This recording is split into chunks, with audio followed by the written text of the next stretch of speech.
السلام عليكم ورحمة الله المشاهدين المشاهدات الكرام. كنتمنى ان شاء الله يلقاكم هذا الفيديو في احسن الاحوال وصحة جيدة ان شاء الله. مرحبا بكم معايا فيديو جديد. اليوم غنشوفوا واحد البسبوسة محشوة بالكريمة ديال الحامض، كتجي رائعة منعشة وخفيفة وكتجي كتذوب في الفم. لا عجبكم الفيديو ما تنساونيش من لايك فضلا وليس امرا. الناس اللي ما اشتركوش مرحبا بكم، اشتركوا وفعلوا الجرس، وكنشكركم دائما على الدعم ديالكم وعلى التشجيع ديالكم، وبلي لايك ديالكم كنزيد القدام. ما نطولش عليكم، هادو هما المقادير ديالنا ديال البسبوسة ديالنا. عندي هنا 5 البيضات، الحجم يعني عندي الحجم ديالهم صغير، اذا كان الحجم كبير ممكن 4 البيضات كافيين كما شفتوا. عندي هنا واحد الكاس الا ربع ديال زيت نباتيه، هنايا الكاس ديال العنبه، وعندي كذلك كاس الا ربع ديال السكر الخشن اي السكر سنيده. هنا بالنسبه لكميه السكر ممكن تنقصوا ممكن تزيدوا، كيبقى على حسب الذوق. عندي هنا واحد 2 كيسان ديال العنبه ونص ديال عصير البرتقال، 2 كيسان ونص كما شفتوا. وغنحتاجوا كذلك 2 كيسان ديال السميد الناعم او السميده الرقيقه اللي كنصاوبوا بها الحرشه. عندنا 2 كيسان مملوءه على هذا الشكل هذا، وواحد 2 ساشيات ديال الخميره ديال الحلوى، وعندي واحد 2 معالق كبار ديال الدقيق. انا هنا استعملت الدقيق، ممكن تستعملوا تبدلوها بالنشا، انا ما متوفرش عندي النشا فدرت 2 معالق ديال الدقيق. فهنا غناخذ واحد البول وغنوضع فيه واحد القبيصه ديال الملحه كما شفتوا، ضروري منها كتعاد لينا الذوق. وغنبداو على بركه الله، غادي يعني نحطوا هذا البيض ديالنا او نهرسوا البيض ديالنا في البول على هذا الشكل هذا. هنا البيض بطبيعه الحال يكون بحراره ديال درجه الغرفه، يعني خرجوا من الثلاجه من قبل، وغنوضعوا عليه مباشره يعني السكر الخشن. هنايا ما كنحتاجش منا شي مجهود، يعني اننا خصنا نطلعوا البيض يعني حتى يضاعف الحجم ديالو او شي حاجه من هذا القبيل. فهنا غير كنمزجوا المكونات فقط. فمباشره كنوضع الزيت النباتيه كما شفتوا، وكنحاول انني نضرب او نمزج بداك الطراب اليدوي على هذا الشكل هذا، يعني حتى تمتزج ليا ديك الزيت مع البيض. وهنا كذلك كنوضعوا 2 كيسان ونص ديال عصير ديال البرتقال، من طبيعه الحال الليمون تا هو نكونوا خرجناه من قبل باش نساعدوا ان ديك البسبوسه ديالنا تطلع لينا وتنفخ. وغناخذ واحد الغربال، ضروري اننا نخلو او نغربلوا هذه السميده الرقيقه، ضروري انها تغربل. فكنضيف النواشف يعني شويه بشويه، ضروري بالتدريج كنوضعوا هاد النواشف. وضعت الكاس الاول ديال السميده، وكذلك كنوضع دابا الكاس الثاني وكنوضع عليه الدقيق الابيض.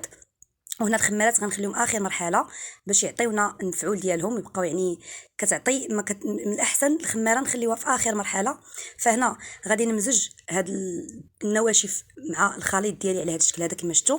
نحاول انني نخلطهم جيدا باش ما يبقاوش ليا كتل بهذا الشكل كيف ما كتشوفوا. هنا السميده راها كتشرب،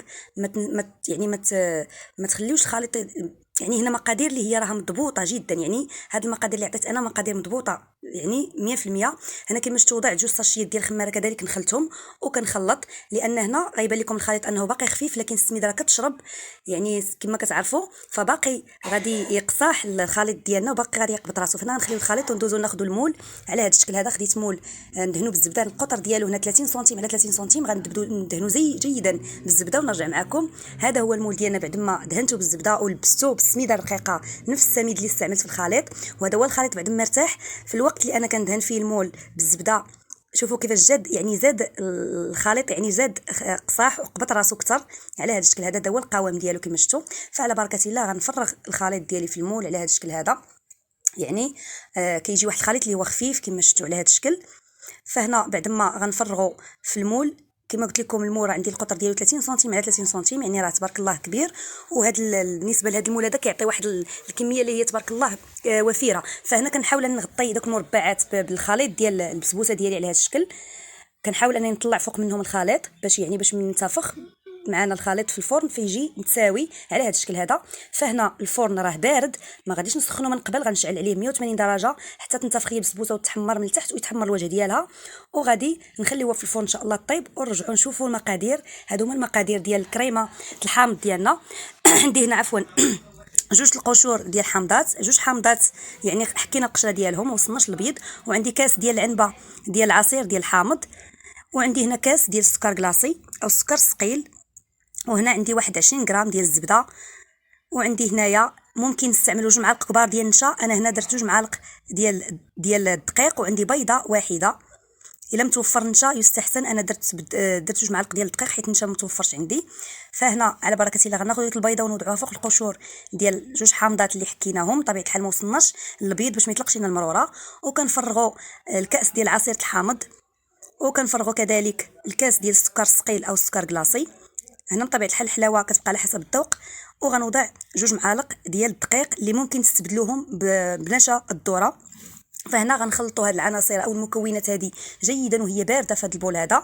كنحاولوا اننا نطربوها يعني مزيان باش تندمج لينا ديك العناصر كلها، وحتى ديك القشور ديال الحامض يطلقوا لينا ديك يعني ديك النكهه ديالهم في هذا الخليط هذا، لان من بعد غادي نصفيهم كيف ما كتشوفوا. فهنا غناخذ واحد الكاسرونه وناخذ واحد الصفايه على هذا الشكل هذا، وغنصفيو هذا الخليط هذا ديالنا باش نصفيو دوك القشور ديال الحامض. يعني اكتفينا بديك النكهه اللي طلقوا لينا، وكنبداو يعني نحاولوا اننا ندوزو على الصفايه بهذا الشكل هذا باش يطلقوا لنا النكهه ديالهم اكثر، وباش تجينا كريمه اللي هي كريمه كتكون يعني كريميه وكتجي صافيه ما كيجيش فيها قشور او شي حاجه.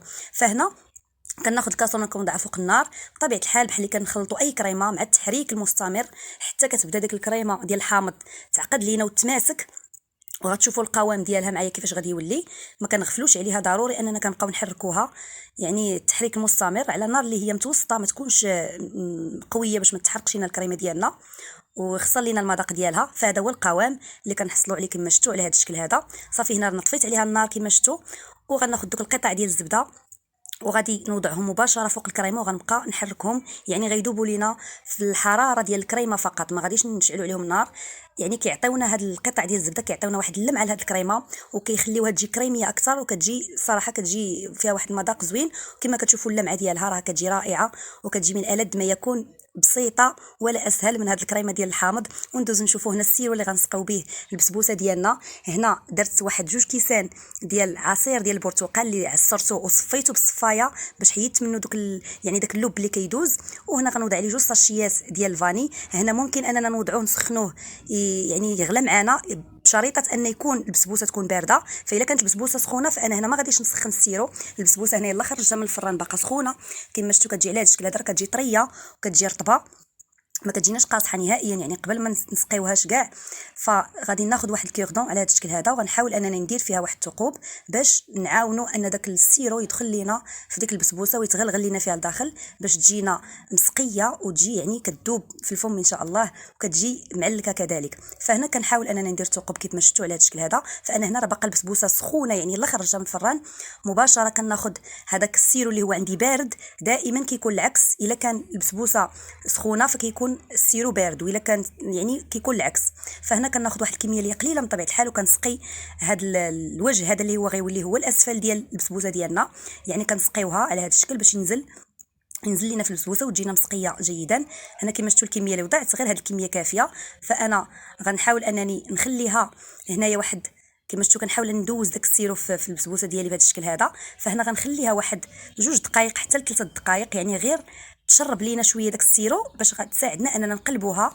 غنرجعوا ان شاء الله مع بعضياتنا ونقلبوها. كما شفتوا هنا خديت واحد البلاطو، خديت الاسفل ديالو، خديت الظهر ديالو، فرجت فيه واحد البابي كويسون، وغنقلب فيه هذا المول هذا كما شفتوا ديال البسبوسه ديالنا على هذا الشكل هذا. كنقلبوا البسبوسه ديالنا بهذا الشكل كما شفتوا، راه كتجي رائعه الصراحه. فغنشوفوا الوجه ديال البسبوسه ديالنا كيفاش غيجي بعد ما غنحيدوا المول على هذا الشكل كما شفتوا. انا كنحاول نتعامل مع المول لانه راه باقي سخونه، ما خليتهاش حتى تبرد نهائيا، يعني كنحاول نتعامل مع داك المول راه سخون بزاف بزاف، فما كيلصقش لينا على هذا الشكل كما شفتوا، لان دهناه بالزبده جيدا ودرناه لبسناه بالسميده.